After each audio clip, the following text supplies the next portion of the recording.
بسم اللہ الرحمن الرحیم قال اللہ تبارک و تعالی فی القرآن المجید والفرقان الحمید شہر رمضان الذی انزل فیہ القرآن ہدی للناس وبینات من الہدی والفرقان فمن شہد منکم الشہر فلیصمہ فمن کان مریدا او علی سفر فعدۃ من ایام اخر یرید اللہ بکم اليسر ولا یرید بکم العسر وقال النبی صلی اللہ علیہ وسلم صوموا تصحوا صدق اللہ العظیم وصدق رسولہ النبی الکریم الامین الرؤوف الرحیم والحمد للہ رب العالمین۔ بعد از حمد و صلات،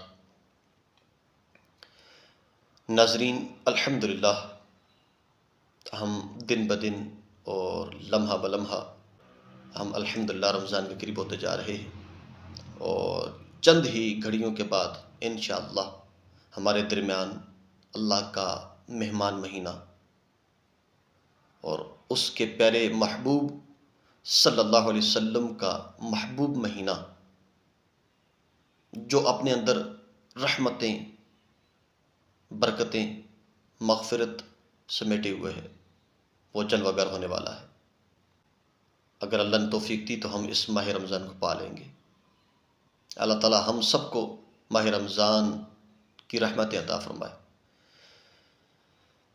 یہ رحمتوں والا اور برکتوں والا مہینہ ہے۔ ہمارے آقا صلی اللہ علیہ وسلم اس ماہ رمضان کے انتظار کیا کرتے تھے اور دعا فرمایا کرتے تھے کہ اللہم بلغنا رمضان بالصحت وعافیہ، کہ اے اللہ ہمیں صحت و عافیت کے ساتھ رمضان تک پہنچا۔ اور پھر میرے آقا جب رمضان کی آمد ہوتی تو خوشخبری عطا فرمایا کرتے تھے۔ حضرت سلمان فارسی رضی اللہ تعالیٰ عنہ سے روایت ہے، آپ فرماتے ہیں کہ آپ نے شعبان کے آخری دن خطبہ ارشاد فرمایا کہ لوگو، تمہارے پاس رحمت والا مہینہ تشریف لا رہا ہے، اور یہ وہ مہینہ ہے کہ جس کا اول رحمت ہے تمہارے لیے، جس کا اوسط تمہارے لیے مغفرت ہے، اور جس کا آخر تمہارے لیے جہنم سے آزادی ہے۔ اللہ کا مہمان مہینہ ہے، یہ اپنے دامن میں رحمت سمیٹے ہوئے ہے، تمہارے لیے مغفرت کے پروانے لے کے آتا ہے۔ حضور نے پھر اس کی شان بیان فرمائی رمضان کی۔ تو الحمدللہ رمضان کا یہ مقدس مہینہ جو ہمارے لیے رحمت، ہمارے لیے مغفرت، ہمارے لیے اللہ تعالیٰ کی بارگاہ میں قرب کے اور پھر جہنم سے آزادی کے پروانے لے کے آتا ہے، ہم میں سے اکثر لوگ ایسے ہیں، اکثریت ان لوگوں کی ہے کہ جو اس ماہ رمضان میں بھی جو ہے وہ اللہ کی نافرمانی کر بیٹھتے ہیں اور اس کی قدر نہیں کرتے اور اس کے فرض روزے تک نہیں رکھتے، کھا لیتے ہیں۔ دیکھیں قرآن پاک میں اللہ تبارک و تعالیٰ نے اس ماہ رمضان کے حوالے سے کیا ارشاد فرمایا۔ میں نے سورہ بقرہ کی آیت نمبر 185 کو ذکر کیا ہے۔ اللہ فرماتا ہے کہ شہر رمضان الذی انزل فیہ القرآن، کہ یہ رمضان کا وہ مہینہ ہے کہ جس میں قرآن اتارا، ہدی للناس وبینات من الہدی والفرقان، کہ جس میں روشن باتیں ہیں، فیصلے کی باتیں ہیں، جو برہان ہے لوگوں کے لیے، جو لوگوں کے لیے جو ہے وہ رحمت ہے۔ وہ قرآن جو ہدایت کا ذریعہ ہے، سرچشمہ ہدایت کا، وہ قرآن اس مہینے میں نازل کیا۔ آگے اللہ تعالیٰ نے جو ہے مومنین کو وصیت فرمائی، فمن شہد منکم الشہر فلیصمہ، تو اب تم میں سے جو کوئی اس اپنی زندگی میں اس رمضان کو پا لے تو اس کے روزے رکھے۔ فمن کان مریدا او علی سفر فعدۃ من ایام اخر، لیکن اگر تم میں سے کوئی مریض ہے، بیمار ہے، بیماری کی حالت میں ہے، روزے کی طاقت نہیں ہے، نہیں رکھ سکتا روزہ، تو نہ رکھے۔ یا کوئی سفر کی حالت میں ہے، مسافر ہے، پریشان ہو رہا ہے، وہ تنگ ہوتا ہے روزہ رکھتے ہوئے، تو نہ رکھے۔ رخصت دے دی دو اشخاص کو، اور پھر اللہ فرماتا ہے کہ جو ہے فمن کان مریدا او علی سفر فعدۃ من ایام اخر، چھوڑ دے، بعد کے دنوں میں رکھ لے۔ یرید اللہ بکم اليسر ولا یرید بکم العسر، اللہ تو تمہارے لیے آسانی ہی چاہتا ہے، وہ تمہارے لیے مشقت نہیں چاہتا، دشواری نہیں چاہتا۔ اگر رمضان کو اس نے روزے فرض کیے ہیں تو تمہیں رخصت بھی دی ہے کہ جو صحت کے ساتھ ہو، جو تندرست ہو، جو طاقت رکھتا ہو وہ رکھے، بیمار ہے تو نہ رکھے، بعد میں رکھ لے جب تندرست ہو جائے۔ اور اگر کوئی سفر کی حالت میں مسافر ہے تو تنگ ہو رہے تو نہ رکھے، بعد میں رکھ لے جب اپنے مقام پر پہنچ جائے۔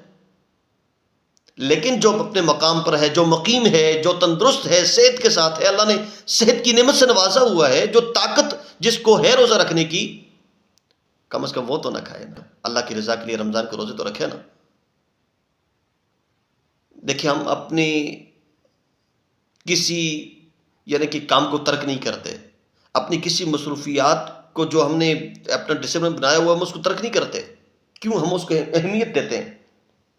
کہیں ایسا تو نہیں کہ ہم رمضان کو اہمیت نہیں دیتے، کہیں ایسا تو نہیں کہ ہمارے دل میں رمضان کی کوئی قدر نہیں ہے، یا معاذ اللہ اللہ کے حکم کی کوئی پاسداری نہیں ہے کہ ہم اس وجہ سے روزے کھا لیتے ہیں کہ یار تندرست بندہ ہے، صحت بھی اللہ نے دی ہے اس کو، اللہ نے سب کچھ دیا ہے، اس کے باوجود بھی وہ روزے نہیں رکھتا. یار 10-12 گھنٹے ہوتے ہیں، 13 گھنٹے ہوتے ہیں، زیادہ لگا لیں، لیکن وہ نہیں برداشت کر سکتا. اللہ نے 11 مہینے ہمیں کھانے کا حکم دیا ہے، منع نہیں کیا. آپ پورے 11 مہینے جو مرضی کھائیں، حلال کھائیں، جتنا مرضی کھائیں. اللہ نے رخصت دی ہے 11 مہینے، جیسا کھائیں، جس ٹائم مرضی کھائیں، حلال ہو تو کھائیں آپ. لیکن اللہ تعالیٰ نے صرف 12 مہینوں میں سے 1 مہینہ مختص کیا اور ایمان والوں کو حکم دیا کہ اس کے روزے رکھنا ہے اللہ کی رضا کے لیے، اور پھر اس پر اجر کیا عطا فرمائے. پھر اس پر اللہ نے رحمتیں کتنی رکھی ہیں، اللہ نے اس پر اجر کتنا رکھا ہے اپنے محبوب کی امت کے لیے. میرے آقا صلی اللہ علیہ وسلم ارشاد فرماتے ہیں کہ جب رمضان کی پہلی رات آتی ہے تو آسمانوں کے دروازے کھول دیے جاتے ہیں جو آخر رات تک بند نہیں ہوتے، اور جو کوئی شخص اس رمضان میں رات میں یا دن میں عبادت کرتا ہے اللہ ہر سجدے کے بدلے اسے 1500 نیکی عطا فرماتا ہے، اور جنت میں اس کے لیے سرخ یاقوت کا گھر بناتا ہے. اور فرمایا کہ کوئی شخص اس رمضان کے مہینے میں اگر جو شخص پہلا روزہ رکھتا ہے تو اللہ تعالیٰ اس کے پچھلے تمام گناہ معاف فرما دیتا ہے، اور روزے دار کے لیے سمندر کی مچھلیاں تک دعائیں مغفرت کرتی رہتی ہیں. میرے آقا صلی اللہ علیہ وسلم ارشاد فرماتے ہیں کہ رمضان کے مہینے میں اللہ تعالیٰ نے میری امت کو 5 ایسے انعام عطا فرمائے ہیں کہ جو مجھ سے پہلے کسی نبی کو عطا نہیں ہوئے.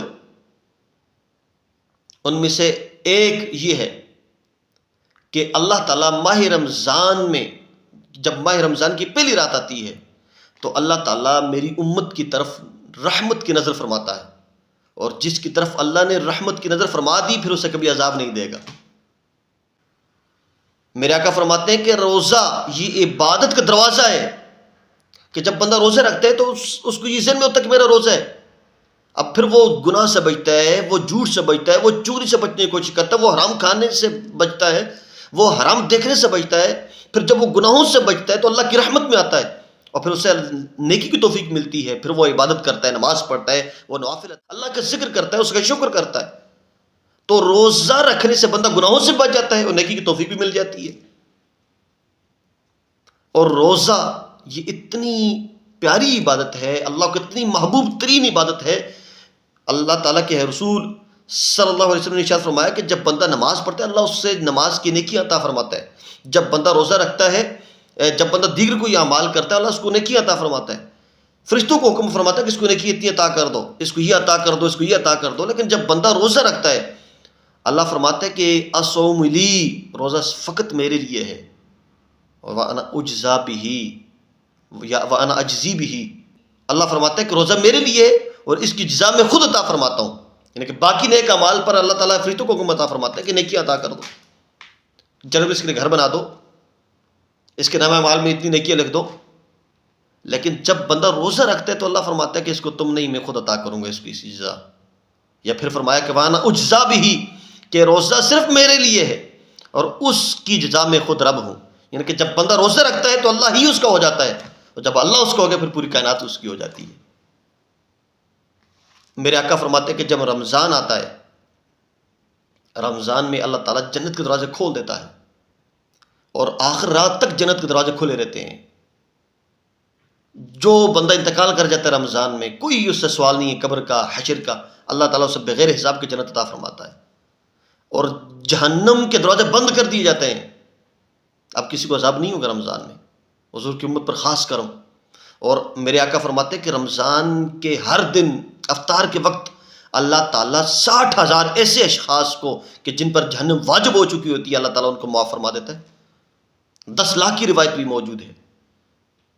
پھر آقا فرماتے ہیں کہ رمضان کی آخری رات اللہ تعالیٰ سب کو معاف فرما دیتا ہے، سب کے گناہ معاف فرما دیتا ہے سوائے 4 اشخاص کے: جو والدین کا نافرمان ہو، جو شراب کا عادی ہو، جو دل میں حسد اور بغض کینہ رکھنے والا ہو، اور جس کے دل میں تکبر ہو. یہ 4 اشخاص یہ محروم رہتے ہیں. اس کے علاوہ اللہ تعالیٰ سب کے گناہ معاف فرما دیتا ہے، اللہ سب کو بخش دیتا ہے.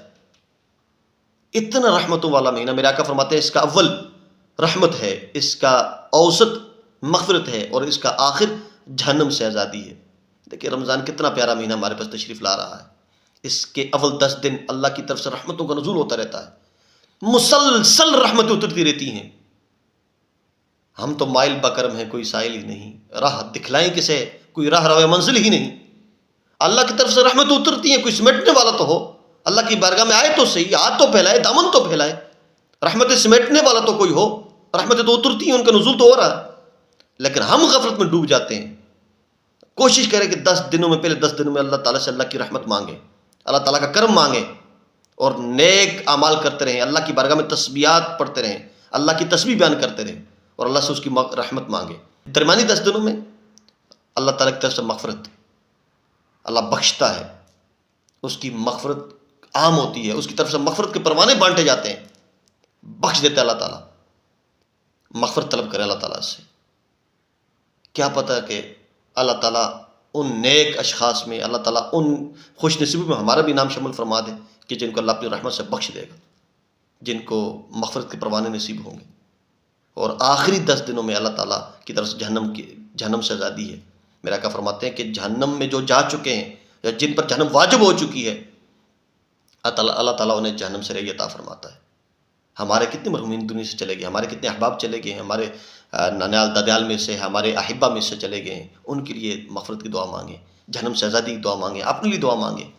تو یہ رمضان کا مہینہ ہے، اس کے روزے رکھیں، خوب کثرت سے قرآن کی تلاوت کریں. دیکھیں نا، قرآن رمضان میں اترا، اور رمضان کے فضائل قرآن میں بیان ہوئے ہیں. تو قرآن کو رمضان کو قرآن سے گہرا تعلق ہے، اور آپ اس کو جوڑنے کی کوشش کریں.